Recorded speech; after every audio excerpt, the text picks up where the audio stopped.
आणि आता वळतोय पुढच्या महत्त्वाच्या बातमीकडे। भाजपने महायुती सरकारच्या शपथविधीची तारीख परस्पर जाहीर केली आहे। तेव्हा एकनाथ शिंदेंना भाजपने हा थेट सूचक इशारा दिल्याची चर्चा आहे। शिंदेंच्या दबावात भाजप येणार नसून शिंदेंनी फडणवीस सरकारमध्ये सहभागी व्हा असा संदेश दिल्याची चर्चा राजकीय वर्तुळात आहे। गेल्या आठवड्यात एकनाथ शिंदेंनी केंद्रीय गृहमंत्री अमित शहांची ही भेट घेतल्याचं आपण पाहिलं होतं। तर मुख्यमंत्री पद मिळत नसेल तर गृह खात्यासह महत्त्वाची खाती देण्यात यावी अशी मागणी एकनाथ शिंदेंकडून करण्यात आल्याची माहिती समोर आली होती।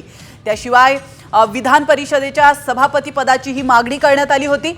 मात्र आता भाजपने थेट शपथविधी सोहळ्याची तारीख जाहीर करत भाजप सोबत सरकारमध्ये येण्याचा संदेशच दिल्याची चर्चा राजकीय वर्तुळामध्ये सुरू आहे।